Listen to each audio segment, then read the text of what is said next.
Hello and welcome to episode 13 of Healing Vibrations. And this is the broadcast where we aim to change perspective of illness to see if we can see it as a gift. And today I am being joined once again. This is the second time I've interviewed this amazing young man. This is Isaac Harvey, and he is a disability advocate.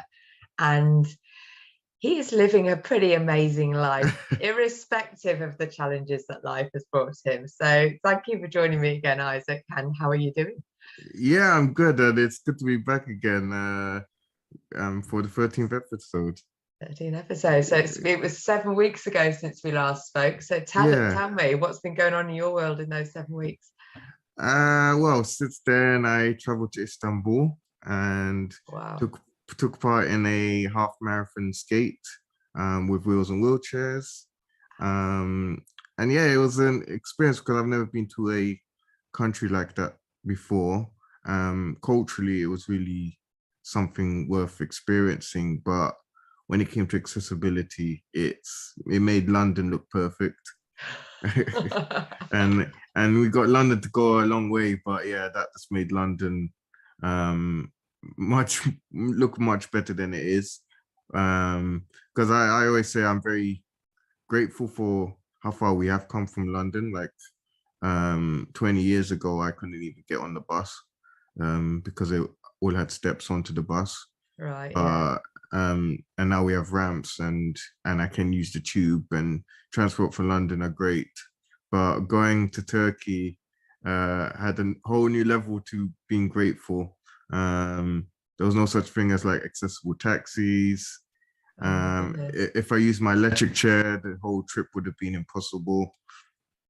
And yeah, and they say it's accessible, but it's like 2 steps to then get to a ramp. So oh my goodness. So how did you actually manage then? How did you? So I took my manual chair, and there was a group of 11 of us. And we just had the attitude of we're here now and we got to get over it and overcome these obstacles with a smile on our face and just carry on, really. Excellent. So Yeah. the people, so you might want to tell our audience a little bit about your wheels and wheelchairs, because if they haven't heard the previous episode, they might not know, and it's definitely worth talking about. So tell us a bit about that. Yeah, sure. So it's Wheels and Wheelchairs is an outdoor activity sports club where roller skaters and rollerbladers push wheelchair users, sometimes at very high speed. And we do it weekly in London. And then, as mentioned, we also go abroad and participate in other events, such as the Istanbul Marathon and in previous years, the Paris Marathon. Wow. So the wheel and wheelchairs, is this your brainchild of you, or is this something that you've become involved in? No, so it was a group which started in 2012 after a French group who had been doing it 10 years prior to Wheels and Wheelchairs for the 10th anniversary challenged themselves to skate from Paris all the way to London for the Paralympic Games. And then once they had arrived, the London skaters were like, wow, we got to start something like this here. And that's how Wheels and Wheelchairs was born. Oh. And then I joined in 2019. Excellent. After someone told me about it. Yeah. Well, it sounds like lots of fun, is it? Oh, it is. Oh, yeah, it's great fun. And I remember the first time joining, it was like there's wheels on the wheelchair, and then there's wheels underneath the skaters, and it's like we're all in the same boat. If the surface isn't good, we all can't go over there, or everyone's really friendly, and they just welcome you with open arms. The whole community is great. That's nice. That's nice. And what was so other than the experience, the challenges of getting around when you were in Turkey, what because I know I've been to Turkey a couple of times on holiday, and I think the Turkish people, my experience, have been they're super friendly.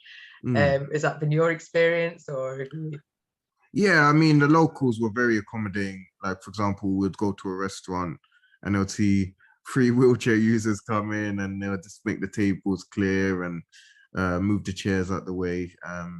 And to be honest, yeah, most of them were quite friendly and accommodating.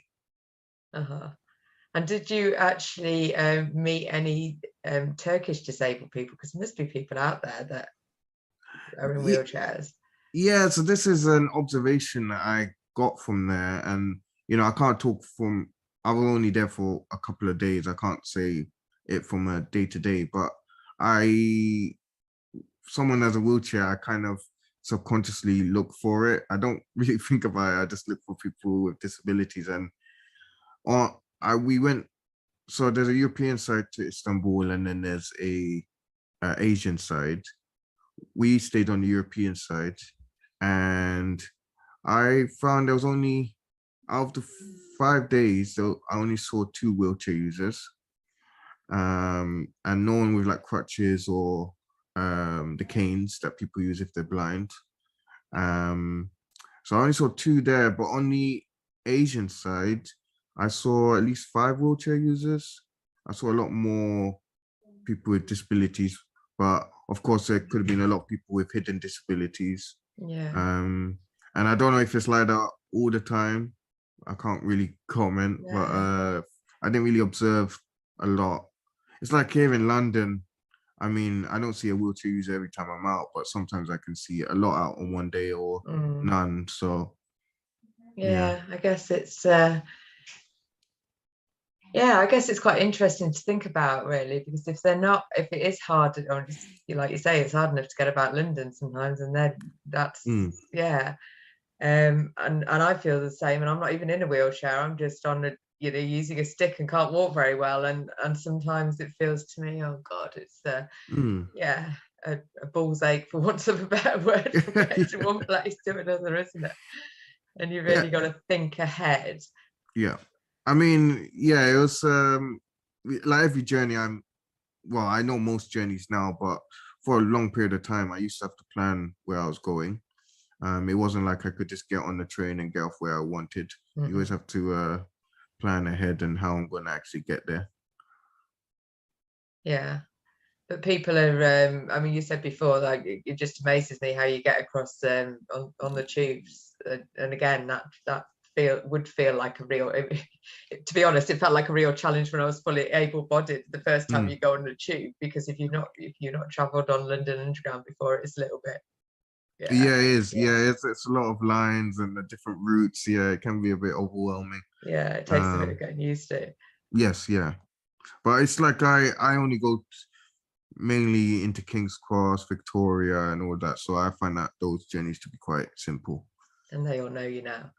Yes, you're right, because I go to some stations quite often, and the people who assist me say, "Oh, hi, Isaac," and so I'm starting to know all the staff in these stations. It's quite funny. This is it. You've got a great personality, so I think that shines through. So yes. So that's and how did you actually do the whole marathon? Yeah, so it was only a half marathon, 13K. That still seems quite a lot. Yeah, well, we did it in an hour 20. Wow. Which is pretty good.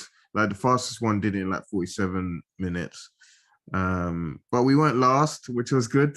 So was this a marathon just for people on wheels, or?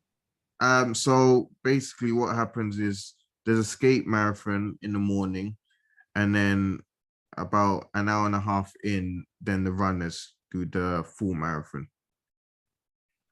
Wow. Yeah, so it was both skate and running. And what was the weather like? Well, we seem to have picked the wrong weekend because it was warmer in the UK. No. Yeah. Yeah, it was about 10 degrees. Right, but here it was like 18.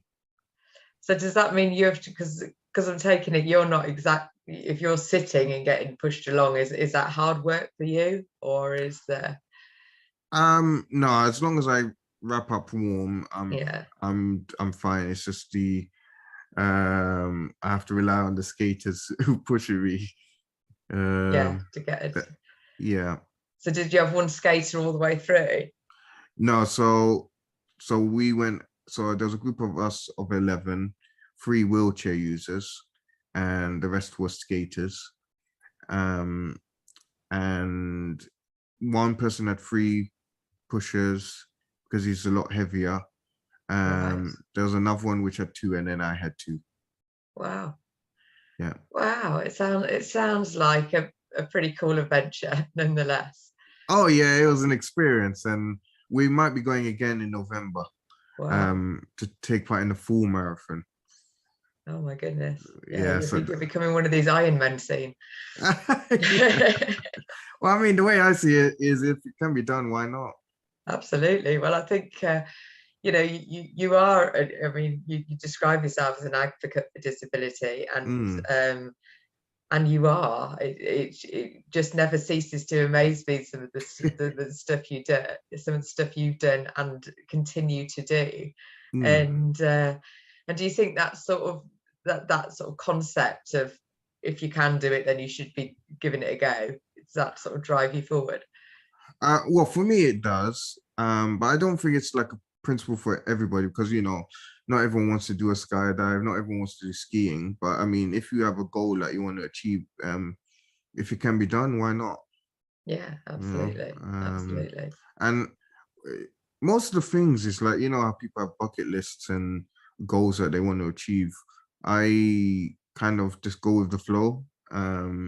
Like I never really thought about skiing. I never even knew about wheelchair roller skating, and taking part in London Fashion Week and all those things. Like they were never on my goals to do, but since the opportunity's there, it's like, okay, why not? And if it means changing people's perceptions on disability and helping others achieve their goals, I'm all for it. Yeah, But sounds. but even though I'm trying to pace myself now, since going to Turkey, I and coming back, I kind of was like, I really need to pace myself.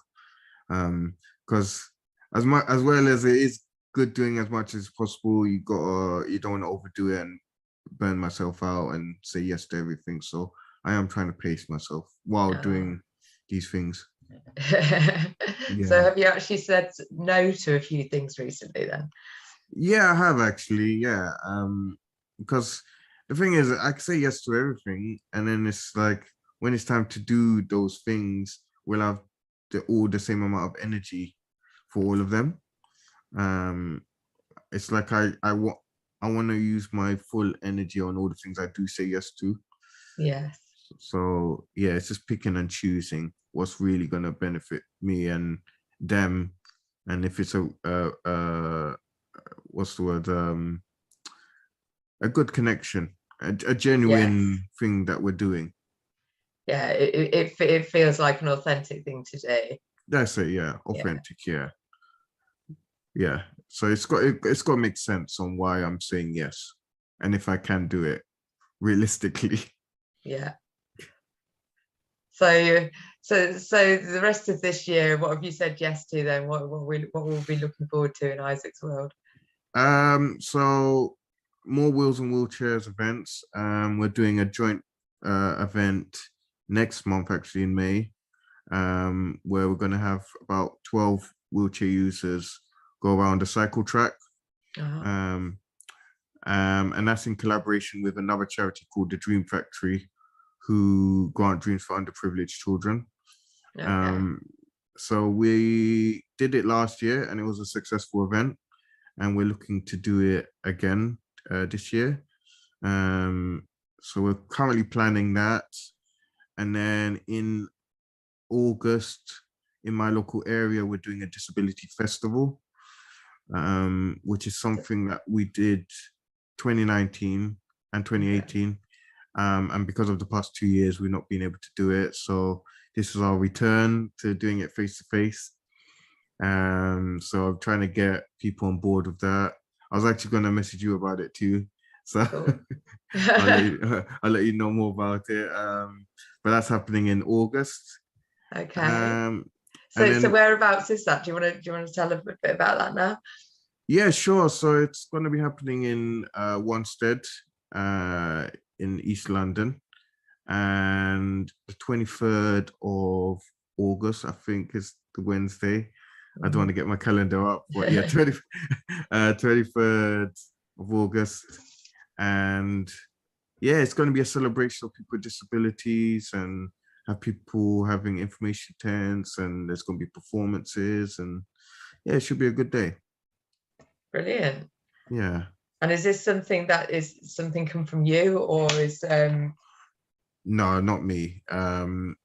It was an event which first started off with mainly focused on learning disabilities, and then it came to like pan disability, so everybody. I didn't know about it in like 2018, but 2019 I got on board with it because they wanted someone to do like filming of it, of the oh, event. okay, yes, because you do that, don't you, as your Yes. day job effectively. Yeah, one of my day jobs. So I did the video, and then I kind of got involved in like the planning of it. Got heavily involved for 2020, and then of course it didn't happen. But now I'm back on the team Oh, brilliant. for this year, where I'm in charge of like the information tent and people bringing information and things, and yeah, there's gonna be food and other things going, workshops. So yeah. You've got any music there as well? Yeah, there'll be music. Yep, Bit of music will be fashion there. maybe? Yeah, I've actually got some people within the fashion space being there. Yeah, Wow, oh, that sounds brilliant. And that's over a day, is it? it'll be a day, so it's like 10 till 6. Oh, brilliant. That sounds Yeah. really cool. And do you know, does that take place in other places as well, or is that There is a. I've not been to it, but there is a much bigger one up north. It's called the DAD Festival. okay? Uh, I want to go one year, but yeah, they really do it well, and I think they're someone who really are doing something great in the space Yeah. in the UK. I do want to go to it one day and just see how they do it, so I can steal some ideas. Yeah, well, absolutely. I mean, that's what it's all Yeah. about. You don't want to reinvent the wheel, do you? If, Yes. if you can possibly help it. Well, that sounds like a really great thing to be involved in. And yeah, I'll definitely Mm. help out in any way I can. So thank you. And there's a. I've not been to this either. There's a big convention as well for disabilities called NADEX. That's up in Birmingham. Uh, Maydex. I'm sure it's NADEX. Yeah, Yeah. NADEX convention. Um, and they showcase like wheelchairs and different Mhm. equipment, which is quite that goes over 3 days. Okay. And then there's a huge one in America. I forgot the name now, but they do it across like 6 months, Wow.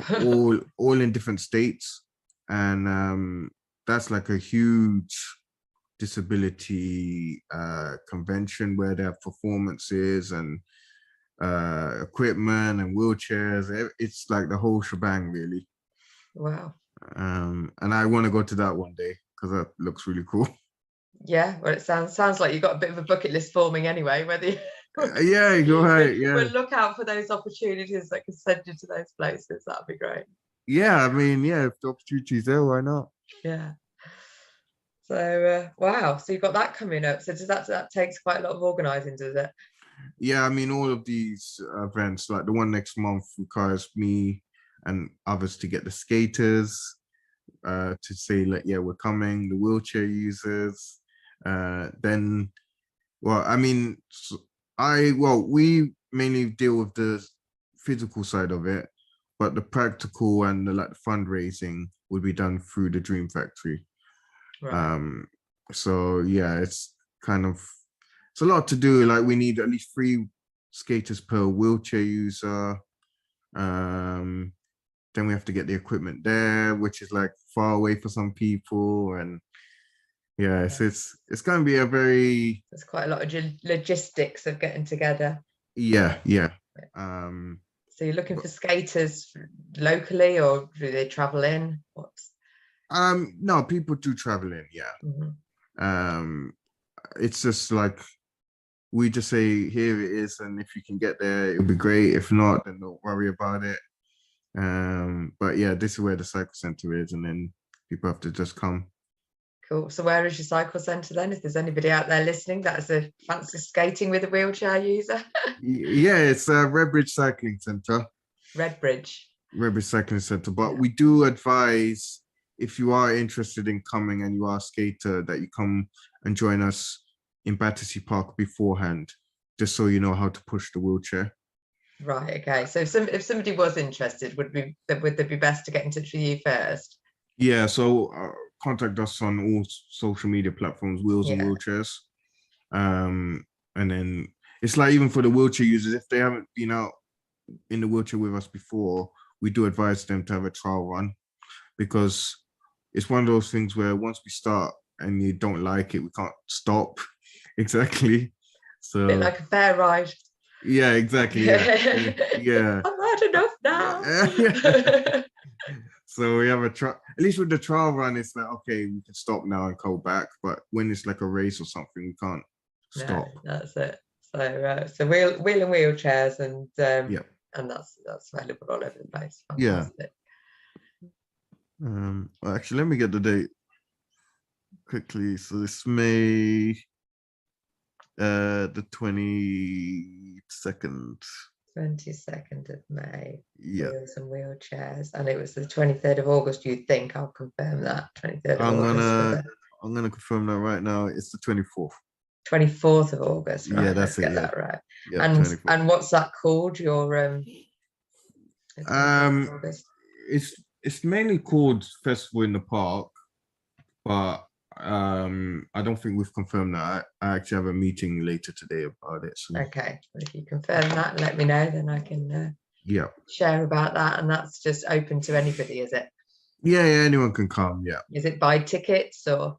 No, free event. Oh wow. Yeah, free Sounds event. very exciting. Let's hope you have some nice weather in August. Yes. Yeah, I know. It can be a bit hit and miss, really. Well, it always is whenever you do anything in this country, isn't it? Okay, right, yeah. Or even in Istanbul, it would seem as well. So I know, like the week before going, it was snowing there. Oh my goodness. And I never knew it snowed in Istanbul. No, I didn't know that either. I never really thought about it, to be honest. I mean, Yeah. I've been to Turkey a few times, not in Istanbul, but more the the seaside resorts. But we went August and it was hot. Right. Okay. Yeah, it was really hot. So, but yeah, a cool place to visit nonetheless. Yes. Yeah. No, I really enjoyed it overall. And are you working hard at the moment? Always. It doesn't stop. Yeah. So like, obviously, all of these plans, and then I'm still doing the video editing, countless meetings, and yeah, I'm just always doing something, really. Yeah, I like what I do, so for the most part, Cool. Well, yeah, that's half the battle, isn't it? Enjoying what you do, and then it's fun. Yeah, it helps if you enjoy it. Like I started a new Instagram recently, showcasing my video skills, like making short compilation videos. And I've been enjoying uploading that, and I've been collaborating with a skater who films people roller dancing, so skating on roller skates. And I've been putting compilations together, and it's been great, actually. It's really fun, and I can be quite creative with it too. Yeah, excellent. That's so that brings out your creative side. So do you do anything else on the creative side of things? I mean, sometimes I'm needed to create posters and write captions for like the Wheels and Wheelchairs Instagram page. So yeah, I'm always trying to do something creative. Because yeah, ever since leaving school, I said to myself, I don't want to be going down the corporate and one path. I want to keep my mind open to things. So that's what I've done. Cool. And I just want to say, for anybody that doesn't know Isaac, has not seen Isaac, and well, I've met him on LinkedIn, but he's also on Instagram. I think you're on all the social, Facebook as well. Are you on Facebook? I am, but I don't really post as much on the others. Right, okay, so LinkedIn's my main. Mainly Instagram and LinkedIn. Well, for my personal stuff, LinkedIn now and Uh-huh. story sharing, but for creative, it's a new Instagram. Who is Isaac Harvey? Okay, cool. So you Mm. can find out who is Isaac Yeah, Harvey yeah. on that Instagram post. Mm, And just to let people know if they've not come across you before, yeah. what would you say is a brief synopsis about, why you do what you do, why you're passionate about doing this stuff, and what's a brief interlude to your story, I guess. Well, okay, I'll kind of keep it short as possible. Um, I feel it's kind of gone in different directions. So I left school and basically I just wanted to do my own thing, and that was creating content for YouTube and vlogging. So I would just film myself, just doing things as me is me. And then a couple of years later, people say, "Oh, why don't you talk about disability within your content?" And I thought, "Oh, I don't really want to do that because, I don't want to take away from what I've been doing." And it kind of was, I didn't really see what I was doing with my disability. So I kind of just created content of me going places. And then eventually I realized, well, actually, it's kind of showing what I'm doing with my disability. So I started incorporating it a bit more and talking about it within the videos. And then I wanted to get into just creating videos for other people and sharing their life, because I lost a bit of motivation when it came to making my own videos. So I started saying I want to enhance other people's stories. And then joining LinkedIn, I saw people and what they're doing within the disability space and how they're doing their part. So I thought, okay, I'll go back to doing my thing, but also talking about disability, because there's a lot of people changing the narrative in their own way, and I feel if they're doing their part, I should do mine. So it's kind of gone in a full circle, really. Right. Yeah, Because I suppose you just doing and being what who you are and doing what you're doing is yeah, like an advocate really for disability, because anybody that doesn't know Isaac and has not seen him in the person, I guess, not that I have, but is so do you want to tell us a little bit about your condition and what your disability is effectively? yeah. So I was born with a disability called pelvic hypoplasia, which means I have no arms and short legs. I have scoliosis in my spine, which is the curvature, but that's been corrected by metal work. And I have a weak pelvis, but but because of that, I can't walk, but I use a wheelchair to get around. Wow. and Mm. even though all of that stuff, you can still create, you can still paint, and can you write as well? I used to write, I now type. Right. uh, Yeah. but yeah, I used to do writing and I used to do drawing actually when I was younger, but I just didn't really carry it on. But for those who want to know why I'm lying down, is because I use the computer with my feet. Uh, so I lie on my side and use my feet to type and move the mouse, video edit, and get to come to meetings like this. And yeah. No, you're yeah, it's very cool. And Mm, you did mention earlier about, having to say no to a few things just to sort of manage your energy levels.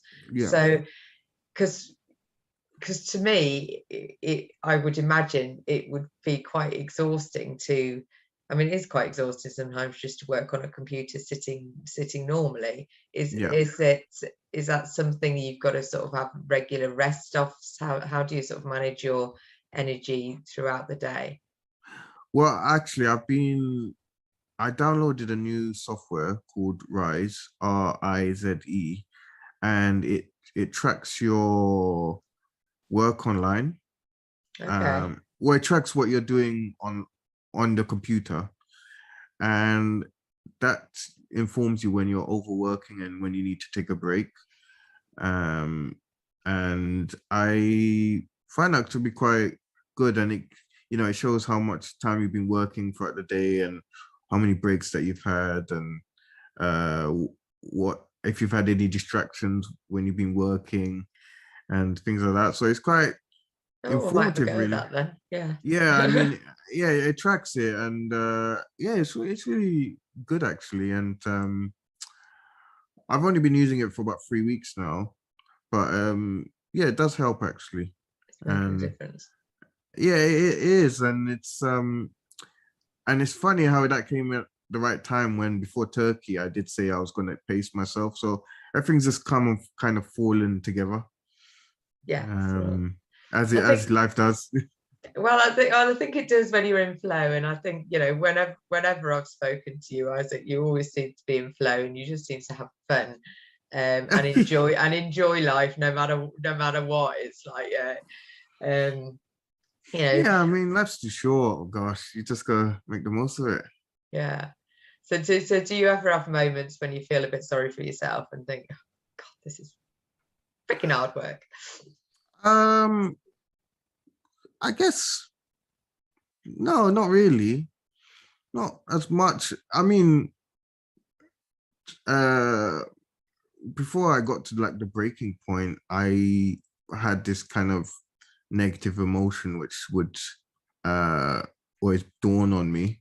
Um, but and actually it's funny, today, April 7th, I've marked it in my calendar, is the day where I did reach breaking point and I wanted to make the change. Wow. Yeah, And we talked about that a little bit. I think we're in episode 6. So if you want to hear more about Isaac's yeah, breaking point, then go back to episode yeah, 6 yeah. and have a listen. Yeah, I mean, and it was, yeah, April 7th, 2019, where I wanted to make the change and start learning about the mind and things. So yeah, it's Yeah, it's a powerful thing, isn't it? yes, yeah, and you know, it's human not to feel negative. You feel up and down. That's how life is, Mhm. but it's how you perceive it and how you react to that situation or that emotion. So Yeah. I think I can channel it much better than I used to. And it's about keep on practicing and meditating and learning about the mindset. Yeah, well, I'm on a similar journey myself. It's constant, isn't it? I don't think you ever quite get to the enlightened point, and that's it. Mm. It's a journey of up and down and weaving around and Yeah, finding your way through. because I don't know if I mentioned this in the last time we spoke, but it's, oh gosh, my mind's gone blank. Oh, gosh, Never mind. yeah, it Just might take come a back. breath. Yeah, it Yes, might come back. yeah. Well, anyway, go on. So how is your sleep patterns? Do you find going to sleep easy, or is that something that's a bit of a Yeah, I mean, if as long as I'm not, yeah, I sleep well. I mean, the times I don't sleep is when I haven't been out for a while. Like some weeks I'm in quite a lot, and sometimes I'm out. Or if my mind's overthinking about something, I find it difficult. But apart from that, I sleep quite well. cool? That's good. Yeah. That's good. And are you quite an early to bedder, or I go between 10 and 12 to sleep, and then I wake up. Used to be 6:45 every morning, but I've kind of forwarded that to 7:30. Only because I was I was feeling I feel quite tired in the mornings, okay? so I just wanted to have extra sleep. But I will eventually go back to waking up 6:45. But I think again, it's learning, isn't it, about your own energy, and everyone's is going to be different. And also, I Mm. think it's ever changing as well. I think it changes. I'm learning a little more about the moon cycles and stuff like that, and how we're connected to nature and all that type of thing. Yes. And actually to recognize that we can't all go full throttle all of the time, and we need a bit of a break. And if you feel the need to sleep in an extra half an hour, Yeah, yeah, exactly. yeah, then do that or make that happen in some way, definitely. And I don't know if you know this, like, I don't know if you've heard of the spirit time, waking up at 3 a.m. I have.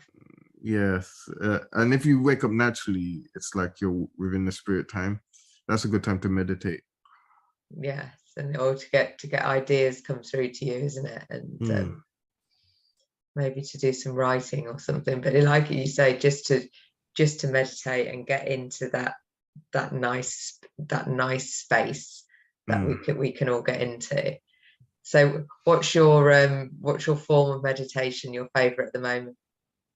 I'll be honest, I've not done it for a while, but usually guided meditations on YouTube.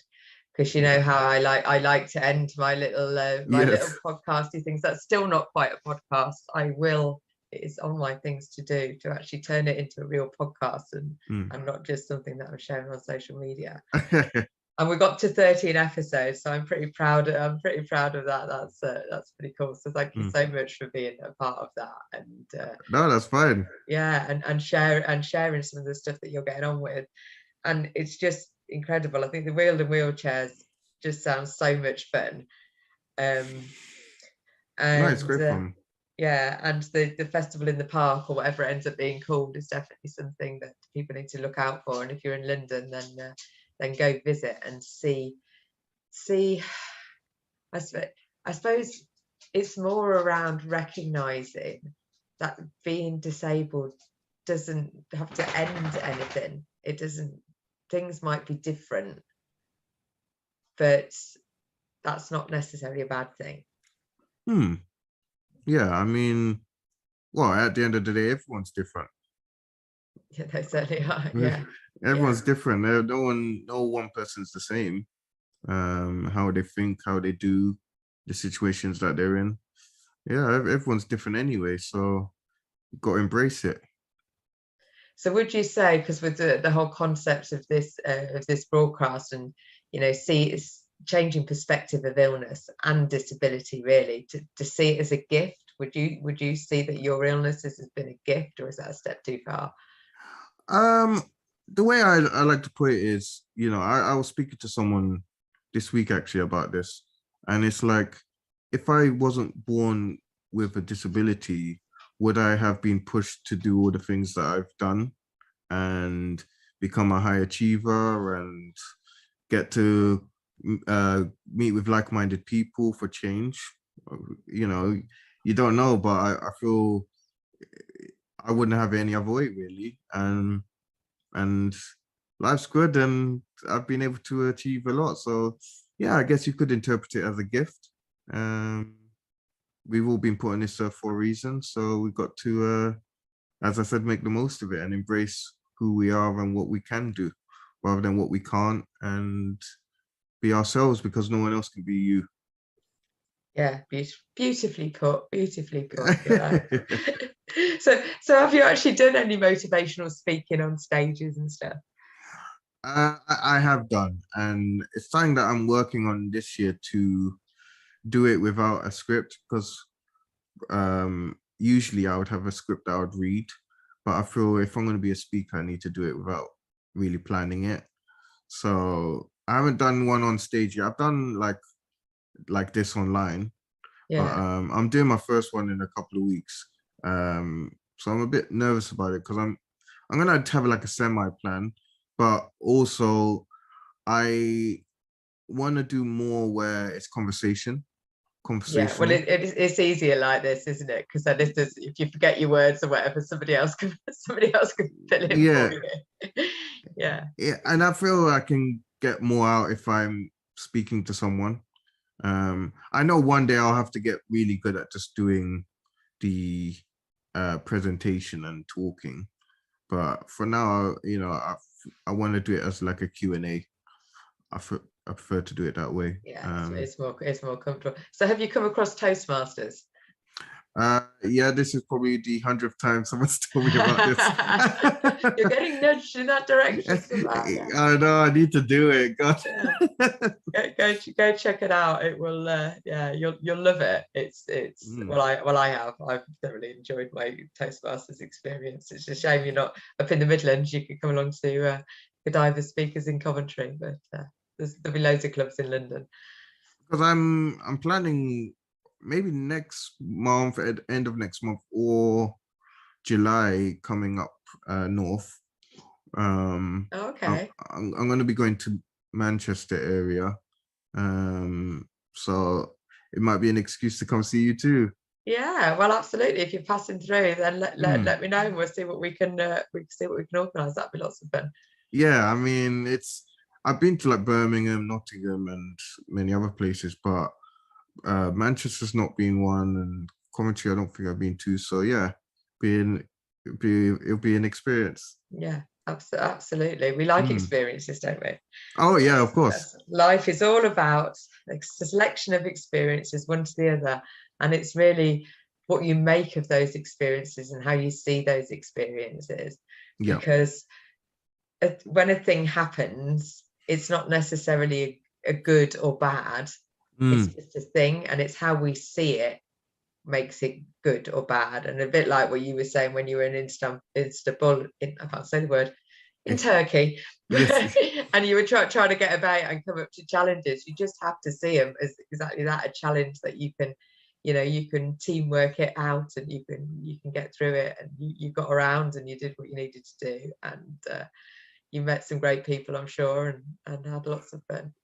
Because it just to go on from that, I actually watched a video in January, and I don't know if I mentioned this before, but how a situation is just a situation, and it's us who puts an emotion on it or how we react to it. Because sad things are not actually sad. It's just how we perceive it and what perception we want on it. And it's something, as in school or as we're growing up, we're taught, oh, that thing over there is a happy thing and this thing's a sad thing. But I think we really need to be taught that it's just a situation. Yeah. And we should decide if it's good or bad. And I think it would make people a lot happier in themselves when certain things happen. It's like, people get stressed over things, but is it worth the stress, or are you thinking of the 500 different jobs, or are you doing it one at a time to make it more simplified? There's ways of just seeing things. Yeah, I think that's, as you're saying that, I'm thinking, yes, I need to hear that right now, because my job list always seems to be expanding rather than decreasing. And it's all mine things, too. yeah, and it's all things that I put on myself. Yeah, I want to do that. Yeah, I want to do that. Let's do that. Let's do that. But to actually just stay present in the moment. That's why I like talking to people, because then I have to say, well, I don't have to, but it works better when you're present and you're not thinking, and you're not trying to do something else at the same time, and it just makes the connection more real, I guess. And that's what life is about, really, isn't it? Recognizing the real time. And quite often, or much of the time, I would suggest many of us aren't present in the moment. We are worrying about the bills that are being paid, or the kids that need picking up, or the shopping that needs doing, or the jobs that need doing, and all these different things that we've all got going on in lives. And even worse than that, we can be thinking things further afield that we can't really affect, but they do affect us in a sort of way. Yeah, it's just because technically everyone has a lot to do all the time, but humanly possible, you can only do one thing at a time. So you should only think about doing one thing at a time. Yeah, that's great advice. That's all you could do, really. So do you think you've nailed that? Do you think you're pretty good at like focusing on one thing at a time? For the most part, I'll have to be honest, I am easily distracted. I Like know that well. but it kind of like the distraction of I will be doing something and then for example, I have to message someone on LinkedIn and then I'll see the notifications that I have like a red number. It's like, oh, I want to see how many notifications. And then I forget that I was messaging somebody, um, or I'm looking for an asset for a video and I go on YouTube for it. And then I end up watching like 3 videos, realizing, oh, actually, I shouldn't have done that. So, I'm glad that's not just me then. yeah, yeah. So, but I mean, as an overall picture, I'm a lot better. And I think it's, as we've said, it's a journey rather than an end destination. You got to just keep on practicing. But I do want to do better with my focus. I do want to hone in on it a bit more because sometimes it's like, oh, why did I really get distracted over that? But yeah, so I'm learning. I'm human. Well, this is it. And the other thing is not to beat yourself up when you do get distracted, because of course that doesn't help in any way, shape or form make us feel better. And sometimes if you actually stop and think about what you're thinking about, that's not very nice to me, is it? You just got distracted with an exciting video or whatever it was, or somebody messaged me and there. So it's and in this world, I think, with so many distractions available to us at any time, you have to maybe sometimes switch them off and have a bit of downtime. And I think it's also realizing, like, when messaging, so like a notification comes up for like a WhatsApp or whatever, we don't actually have to answer straight away. People can wait. Yes, exactly. Maybe just turn your phone on silent for a little bit and give yourself some headspace to. And I think the practice of meditation, I think, helps with that, definitely. Yes. And I've definitely upped my meditation since we last spoke. So I'm now meditating 3 times a day at least. I mean, only short, only like 5-10 minutes each time, but I am making space for that. And I think I'm finding that helpful. I say I think. It's I don't know, emotions go up and down, and stresses go up and down, but I think on the whole I can manage things better. If something comes along, I don't react. I think that's probably what it's given me more than anything. I'm able to breathe through it, and even if it's something that I don't wasn't wanted to me, I can recognize that actually it is, like you were saying earlier, it's just a thing, rather than reacting with a burst of anger or a tear or whatever it is. So I think we're easy to react to things without any thought. I actually watched quite a lot of videos on that, reacting versus, I forgot the word. That's it. Yeah, that's it. Yeah. So actually choosing to respond and how you want to respond. And I think having meditation as a daily practice definitely helps with that. Just sort of calms your whole body down, which is useful. One thing I do regular is power naps. Okay. Yeah, I do power naps. So how long do your power naps last? It varies between 10 to 30 minutes. Yeah, I've done that before as well. Just so you lie down with the timer and. Well, no, so what I do is I listen. There's on YouTube, you listen to like binaural beats. Oh yes. And it's like a humming noise, and I listen to that when I'm doing the power nap. Cool. Yeah, it helps me rest better. Yeah. Well, this is it. It's finding little ways in your life that you just gets you through on a more stable way, able to deal with whatever life brings to you. The challenge, and so the challenges become fun instead of painful, I guess. Let's turn the challenges from pain into fun. That's quite a nice thing to do. Yeah.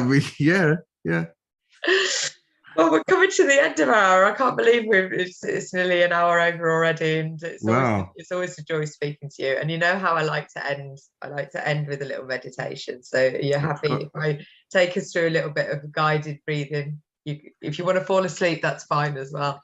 And, I was gonna say hopefully no distractions this time, because it was so funny last time. Last time, the kids came in, didn't they? Yeah, and your dog, and there was my cat here. It's like Hey, welcome to life, everybody. Yeah, exactly. But I'm glad we kept it in because it's real, you know. Yeah, well, yeah, absolutely. Yeah. And unlike you, I still can't video edit. So yeah, my thing is I'm just going live with everything, and we don't do editing. So Yeah, I mean, well, you know, I do video editing. We can maybe work together or something. maybe give me a lesson or two. That might be helpful. Yeah, we'll make it happen. Yeah, cool. Right Perfect. then, so we'll have a little relax for the next sort of 10 minutes. How's that sound? Next 5-10 minutes. Yep, sure. So take a nice big deep breath in.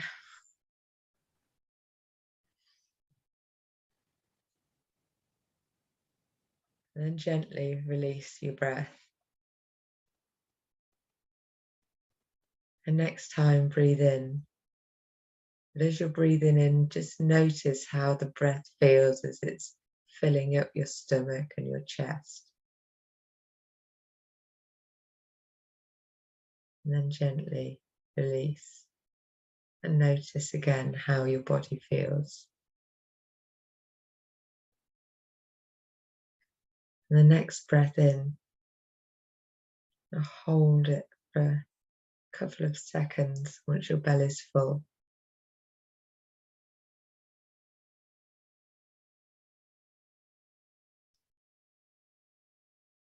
And gently release. And then hold the breath out for a couple of seconds.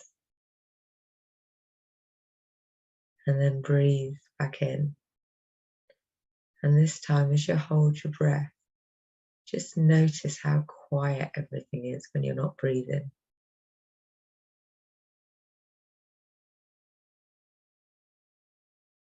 And then gently allow your breath just to become how it wants to become. Take a gentle body scan from the top of your head. But as you bring your awareness to different parts of your body, notice how they relax.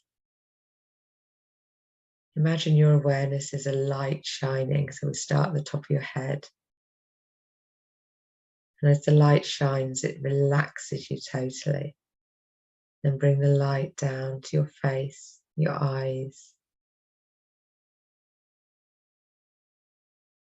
over your hair and your ears. When you're focused on your ears, just notice any sounds that you can hear, any sounds that are outside, or even inside your head.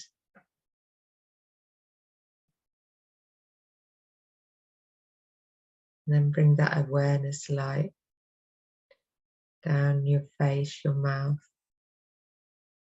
over your neck and shoulders, down your arms, your torso, allowing every muscle to relax.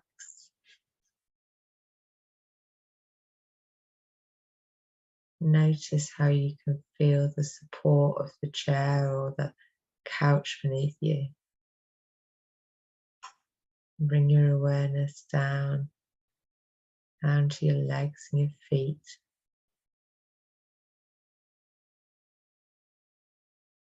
Just notice how your body feels.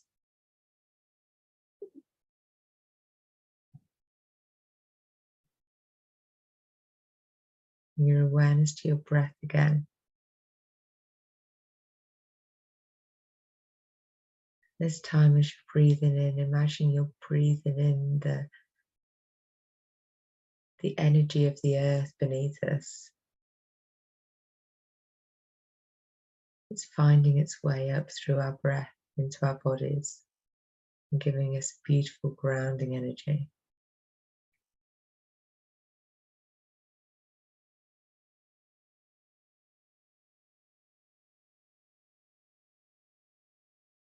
And just allow your body to talk to you. Notice if there's any parts of your body that you're is calling you for attention. Maybe you've got some tingling somewhere. Maybe you've got a pain somewhere. Maybe a part of you just feels different or nice.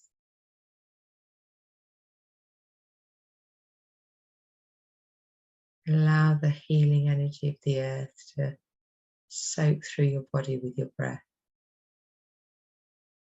and run through all of you.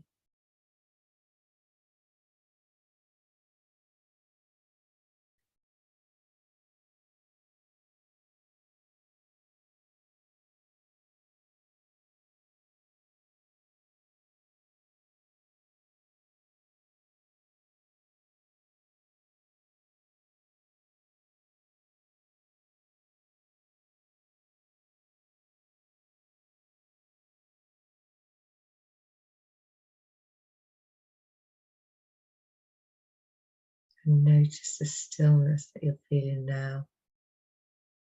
And know that you can tap into this anytime that feels good, anytime that you feel you need it. Just with a couple of breaths, you can take yourself into stillness and calmness.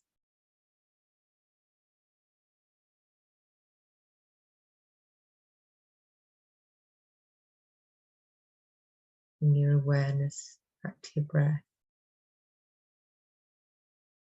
Make your breath a bit deeper and fuller again.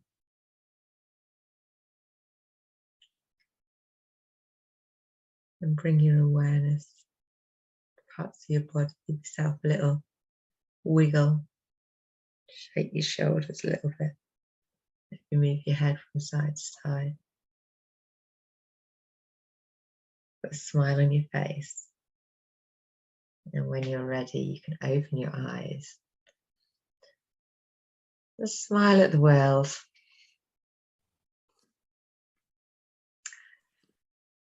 Well, thank you. My pleasure. Well, thank you very much, Isaac, for joining me. And if you want to know more about Isaac, it's what was your Instagram thing called? Well, for video editing, it's Who is Isaac Harvey? Who is Isaac Harvey? And then my personal is I am Isaac Harvey. But I don't really post there that much now. Okay, so it's Who is Isaac Harvey on Instagram, and then Wheels and Wheelchairs as well. Yes. And then if you want to connect with me, it's Isaac Harvey on LinkedIn. Yeah, excellent. So yeah, perfect. And in the meantime, if you want to hear more of Healing Vibrations, then they're all on LinkedIn or on Facebook. So come along and have a look at the earlier episodes and yeah, see if we can change perspective of illness, because just like we were saying earlier, it is a thing. It's not necessarily a bad thing. It's a thing. I think illness is definitely here to teach us something. We might not always want to learn the lesson, but it is, you talked about it really well as well, about embracing it rather than fighting against it. And if you can learn to embrace it, then actually you can start seeing the joy in it. And it allows you to overcome the unimaginable. Yeah, definitely. And have a fantastic life, irrespective of what challenges life brings to you. Yeah, exactly. So on that note, I will say good night and goodbye, and look forward to seeing you all again next week.